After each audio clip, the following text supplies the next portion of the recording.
Hi guys, hello everyone. Welcome to English for WBCS. Dear aspirants, WBCS Prelims তো অনেক কাছাকাছি চলে এসছে। তোমরা সকলেই জানো ফর্ম ফিল আপ চলছে। জুন মাসের দিকে এই এক্সামটা হওয়ার চান্সেস আছে, ঠিক আছে? জুন জুলাইয়ের মধ্যেই আমাদের এই এক্সামটা কন্ডাক্ট করিয়ে দেবে WBPSC। তো দেখো এই ফেজে এসে অর্থাৎ এই মার্চ থেকে আপ টু প্রিলিমস পর্যন্ত যখন আমাদের হাতে মোটামুটি ধরে রাখো 2 থেকে 2.5 মাস টাইম আছে কমপ্লিটলি, তখন আমাদের খুব স্পেসিফিক স্টেপস নিতে হয়, তাই না? প্রিলিমস পাস করার জন্য, কারণ এখন জানো cut throat competition, WBCS prelims crack করার জন্য হাই কাট অফ মার্কস চলে যাচ্ছে। তো এই সময় তোমাকে মনে রাখতে হবে যে কি কি পড়তে হবে এবং কি কি ছাড়তে হবে। অর্থাৎ কি, এখানে তুমি যদি পেজ ওয়াইজ পড়তে থাকো, page by page, page after page, word by word, word after word, line betweens, ঠিক আছে? যদি এইভাবে বিটুইন দ্য লাইন্স তুমি যদি পড়তে থাকো, তাহলে কিন্তু তোমার পক্ষে পুরো ব্যাপারটাকে কন্ট্রোল করা, নিজের হাতে নিয়ে এসে প্রিলিমসটাকে ক্র্যাক করা একটু টাফ হয়ে যাবে। তো এখানে তোমাকে জানতে হবে কি কি পড়বেন আর কি কি ছাড়বেন। যদি এখনো সিলেবাস শেষ না হয়ে থাকে, তো দেখো প্রত্যেক বছর যত সংখ্যক ক্যান্ডিডেটস প্রিলিমসে বসে, তার মধ্যে 75% ক্যান্ডিডেটস কিন্তু সিলেবাস শেষ করতে পারে না, কারণ বহু মানুষ আছে যারা ওয়ার্কিং প্রফেশনালস হয়ে থাকে, তাই না? তো তুমি কি করবে, অর্থাৎ কি কি পড়বে আর কি কি পড়বে না, যদি তোমার সিলেবাস এখনো শেষ হয়ে না থাকে। তো তো আমরা এখানে 60 দিনের অর্থাৎ 60 ডেজের 2 মান্থসের একটা রামবান স্ট্র্যাটেজি দেখবো। এর আগের ভিডিওতে আমি 90 ডেজের একটা রামবান স্ট্র্যাটেজি দিয়েছিলাম। ওকে, তো চলো আমরা মুভ করি ভিডিওর মধ্যে। তো দেখো, সবার প্রথমে আমরা দেখবো যে কি কি ছাড়বেন, এটা আগে আমরা বুঝে নিই, ঠিক আছে? কারণ ছাড়াটা খুব স্পেসিফাইড হতে হবে। অর্থাৎ কি মানে, ছাড়া মানে আমি শুধু ছেড়েই গেলাম সেটা নয়। ছাড়ার মধ্যেও সেই জিনিসগুলো ছাড়তে হবে যেগুলো প্রিলিমসের পয়েন্ট অফ ভিউ থেকে নট ইম্পর্ট্যান্ট। তো সবার প্রথমে হচ্ছে উইক সাবজেক্ট, ঠিক আছে? দেখো, প্রিলিমস পাস করার জন্য তোমাকে স্কলার হতে হবে না, তোমাকে মাস্টার পিস হতে হবে না, সাবজেক্টের এক্সপার্ট হতে হবে না, ঠিক আছে? যার জন্য তুমি এই ফেজে এসে তোমার উইক সাবজেক্টকে ছেড়ে দেবে। এই উইক সাবজেক্ট মানেই হচ্ছে, ধরো তুমি যদি সায়েন্স ব্যাকগ্রাউন্ডের স্টুডেন্ট না হয়ে থাকো এবং তোমার যদি সায়েন্সের উপরে খুব একটা দখল না থেকে থাকে, গ্রিপ যদি না থেকে থাকে, তাহলে তুমি সায়েন্সের কেমিস্ট্রিটাকে ছেড়ে দাও, একবারে কমপ্লিটলি ছেড়ে দাও। তোমার মধ্যে যেটুকু কেমিস্ট্রির নলেজ আছে, যদি তুমি অপশন এবং কোয়েশ্চেনের মধ্যে সেগুলো পেয়ে যাও, তাহলে you can do it. Otherwise তুমি কেমিস্ট্রির কোশ্চেনগুলোকে যতই পড়ে নাও না কেন, এই টাইমে তুমি অ্যাটেম্প্ট করতে পারবে না এক্সামের মধ্যে। ওকে, তো তুমি কেমিস্ট্রিকে একবারেই বাদ দাও। যদি মনে হয় যে হ্যাঁ, সায়েন্স থেকেও আমি অ্যাটেম্প্ট রাখবো, তাহলে তুমি বায়োলজি অ্যান্ড ফিজিক্স এই টাইমে পড়তে পারো। ওকে, এই সময় তোমাকে কোনো নিউ বুক তুলে নিলে হবে না। অর্থাৎ কি, তুমি ধরো এখন সায়েন্স পড়া স্টার্ট করলে, কি তুমি এখন পলিটি পড়া স্টার্ট করলে, না, এরকম করলে তো একটু প্রবলেম হয়েই আছে। তো মনে রাখবে যে তুমি কোনো নতুন বুক এখন স্টার্ট করবে না, অর্থাৎ যে বই তুমি পড়েছো এতদিন, সেই বইগুলোই তোমাকে এখন নাড়াচাড়া করতে হবে every day and every hour. Okay, and point number 3, new notes.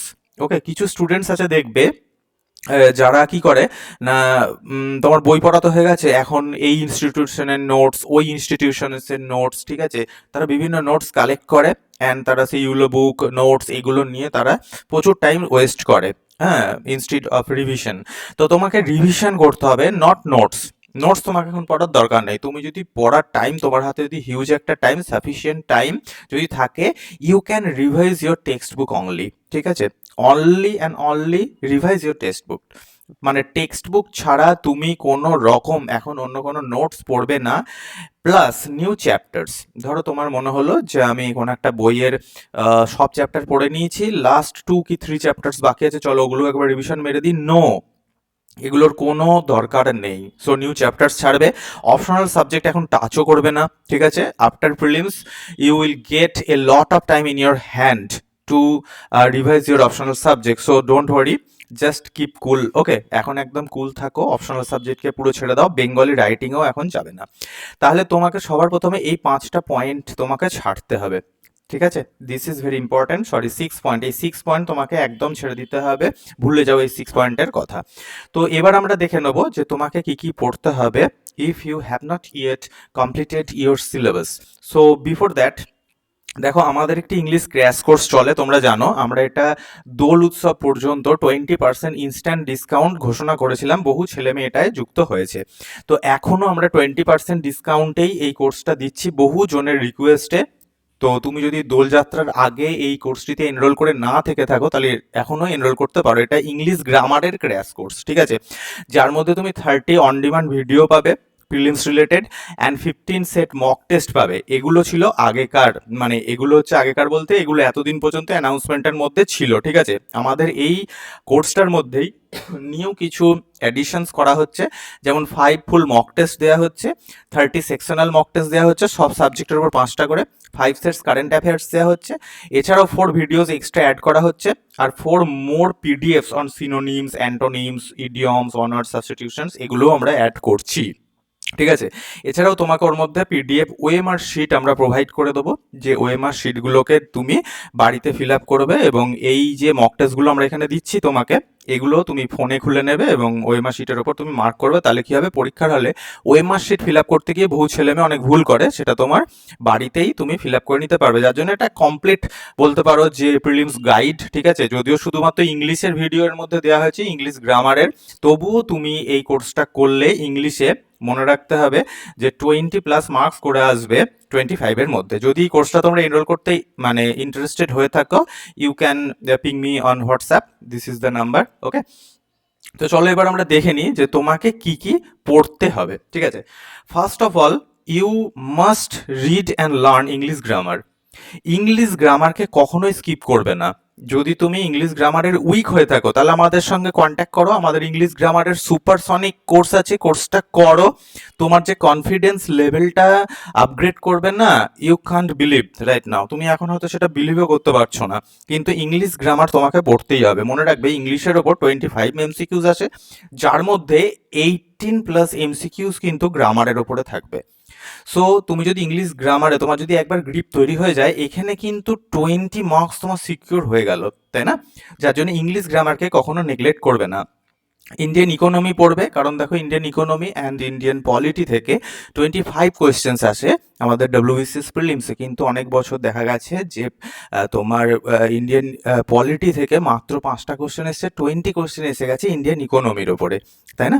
তো তোমাকে সবার প্রথমে ইন্ডিয়ান ইকোনমির ওপরে কনসেপ্ট ক্লিয়ার করতে হবে। আমাদের কাছে একটি ফ্রি কোর্স আছে, যেটা আমরা আমাদের englishforwbcs.in ওয়েবসাইটে আমরা আপলোড করে দেবো, তোমরা ওগুলো ফ্রিতে অ্যাক্সেস করতে পারো, ঠিক আছে। তোমাকে ইন্ডিয়ান হিস্ট্রি 3টেই পড়তে হবে, অ্যানসিয়েন্ট, মিডিয়েভাল অ্যান্ড তোমার modern Indian history.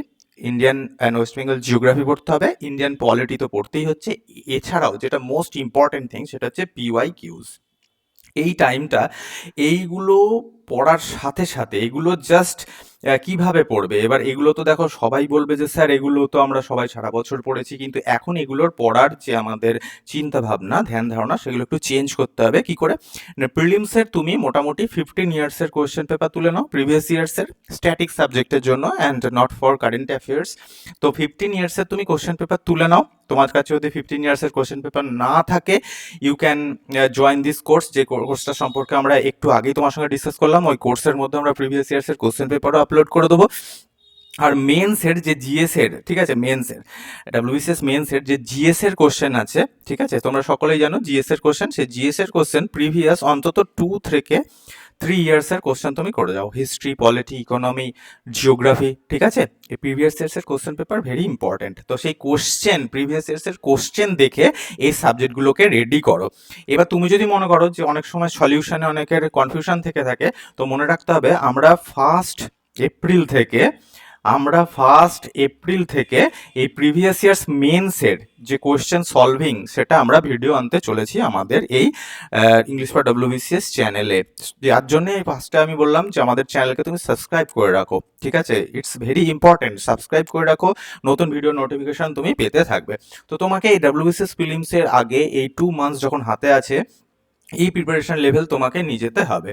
So stay tuned, এরপর আমরা নতুন ভিডিও আনতে চলেছি, ঠিক আছে। মেন্সের তোমার প্রিভিয়াস ইয়ার কোশ্চেনের উপরে, মানে previous year question paper solve করে দেখাবো যে কি করে তুমি খুব সহজে, অনেক সময় অ্যান্সার না জেনেও তুমি কিভাবে প্রিভিয়াস ইয়ার্সের কোশ্চেন সলভ করতে পারো, মানে একটা MCQsকে কিভাবে তুমি হ্যান্ডেল করবে, ডিল করবে, তাই না। প্রিলিমসেরও আমরা দিতে থাকবো। থ্যাঙ্কস ফর ওয়াচিং, দেখা হচ্ছে নেক্সট ভিডিওতে নতুন টপিকের সাথে।